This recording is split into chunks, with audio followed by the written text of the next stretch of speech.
What's going on, people? We are Tottenham TV here, back here for another episode of the 5 Takeaways, where we take a look at yesterday's game. We look what we can take away from it, positive or negative.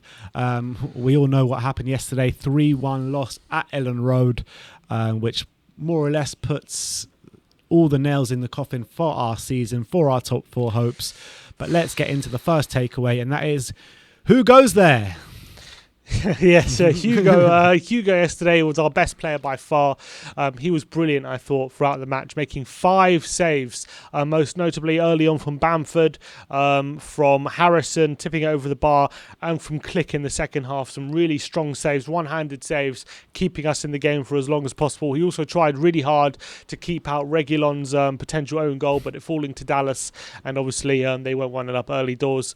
But that follows really impressive performances against Southampton and against Man City in the Cup, which ever since Mason's come in, he's really stepped up as one of the leaders and put in some really strong performances. And after what was quite a poor run between January and February, I think he's really come back strong, and he's proven to people that he still has a lot to give for this team. And I think he is still a very good keeper. Hugo. Yeah, no, I completely agree, and I think his performance yesterday proved that. His performances, like you said, since Ryan Mason has come in, have proved that. I think he has probably been, if you put all of the games together, probably our standout performer since Ryan Mason has come in. A lot of people questioning him after that form in the beginning of the year, but I think by and large this season he's been pretty good. Yeah, I agree with that, but it remains to be seen where he'll be at the start next season. Let's move on to the second takeaway, and that is passing struggles.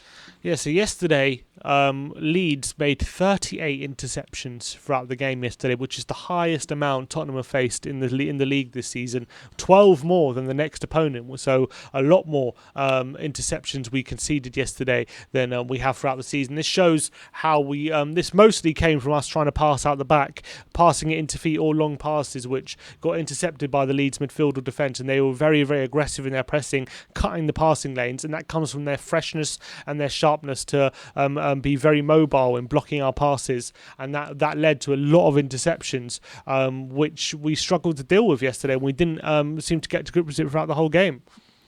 Yeah, and we couldn't put hardly 2 passes together yesterday. It's a joke for the quality that we have on the pitch to not be able to put 2 passes together. Yes, you give a lot of credit to the way Leeds play and the way they hassled and harried us for pretty much the whole game, but with the quality on the pitch, you need to find ways around it. I mean, that's what a top side would do, but unfortunately we're not a top side at the moment. Let's move on to the third takeaway, and that is weak front line. For the 6th time this season, Spurs failed to make a single tackle in the attacking third. Is that right? For the 6th time this season, and we really struggled to kind of make an impact in that attacking third with any sort of sharpness. In the midfield, to be fair, we made 12 tackles, which is our 3rd highest of the season, but we didn't convert that into anything. We found ourselves in many promising positions, but continually let ourselves down when it really mattered. And the front line, as much quality they do have on the ball, which they do, Kane, Son and Bell, you're not going to get much better quality on the ball. When it comes to their ability, their work ethic off the ball, it can sometimes be found wanting, and it doesn't seem to be quite their forte in terms of how energetic they are in harrying the opposition. Yeah, and especially when since Ryan Mason has come in, Harry Kane seems to have gone slightly off of the boil. You got to say that. Gareth Bale, I think that we've said it time and time again, where a team that offers you space that he's going to be really good at, but a team that is going to hassle and harry you and kind of not give you a second to breathe on the ball like Leeds will, then he's not really suited to that game. But I think Heung-min Son always does put in the running for the team. Yeah, but it's just a thing where if you look at that front line, Son's 28, Kane's 27, about to turn 28, Bale's 31, about to turn 32. This isn't the kind of profile of attackers who are going to have boundless amounts of energy throughout the game. It's just there has to be a give and take. We have to find the right balance, and I think it doesn't come under enough scrutiny, or it doesn't get thought about enough that this front line maybe isn't suited to this high press, or when we want to press opposition into oblivion. Maybe they were suited to it a few years ago, but maybe not anymore. Nah, I don't even a few years ago we weren't suited to it, because Pochettino knew that we weren't suited to it, and he moved away from that. I'm saying a few years ago when they were top of their game when they were younger, they were, but maybe not so much anymore. Yeah, maybe like 2016, 2017, and it just regressed and regressed and regressed and regressed. That's what I'm saying. Yeah. Let's move on to number 4, and that is actions speak louder than words. And this is directed at Eric Dyer. Absolutely, Eric Dyer, who in midweek was talking about how he feels the criticism is harsh, how he feels sometimes he makes one mistake and people accuse him making 4 or 5 and treat him harshly, but because of the mistake he's made.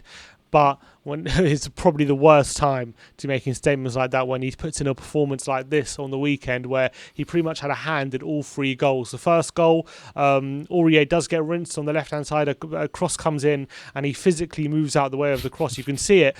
He could have cleared it away. He could have cleared it away and he didn't. He moved out of the way and allowed it to go across the face of goal. And yes, Reguilon got caught flat-footed, but Dyer had a big hand to play in that. Second goal, a long ball comes forward. He misplaces the header, which gets picked up by Stuart Dallas, and then he gets caught flat-footed in the 6-yard box by Patrick Bamford, who gets a run on him, and he is not proactive in his defending. He's very reactive, and he waits Bamford to make the move, and unfortunately gets caught on his heels. That's the second goal, and the third goal, he gets caught far too deep, and he played Rafinha onside, which allowed for a 2-on-1 situation, and there we have it. So that was Dyer's performance against Leeds. And this season with Eric Dyer, I think every time he's had a good performance, there's a mistake waiting and a bad performance around the corner with Eric Dyer every single time. But anyway, let's move on to the last and final takeaway, and that is over and out. Yeah. So our season has pretty much finished now after that result with 9 points to play for. Spurs find themselves Spurs find themselves in 7th, but with 8th place Everton having 2 games in hand on us, and them being 4 points behind. So whatever result now between Everton and West Ham is bad for us pretty much. We are 1 and 2 points behind 6th and 5th place Liverpool and West Ham, with both Liverpool and West Ham having a game in hand on us. We're also 7 and 8 points behind 3rd and 4th. So that looks to be over because only 9 points to play for. So if Chelsea just need 1 more point and Leicester needs just 2 more points now, and they mathematically are ahead of us. So looking at the table, top 6 is looking increasingly unlikely, let alone top 4, and that is a big blow to our season. It looks like at the moment we're probably favourites for 8th place as things stand. But the reality is, if we did win yesterday, we would have been right in the mix for top 4, given that Chelsea play Leicester and there are some fixtures going our way. But the fact that we lost meant that we didn't give ourselves a chance. My darling friend, the end. And that is it. That is our 5 takeaways for you today. Like I said, like we've mentioned, the season is all but done now. We've got 3 remaining games against Wolves, Aston Villa and Leicester, which all seem to be dead rubbers now, where we're chasing a Europa League or a Conference League spot. That's what it's come to right now. But look, that is your 5 takeaways from the game today. Check us back tomorrow as we'll bring you a new episode of Good Morning Tottenham from 11:30 in the morning tomorrow. Thank you everyone for watching today. Like, subscribe and comment. And as always, come on you Spurs.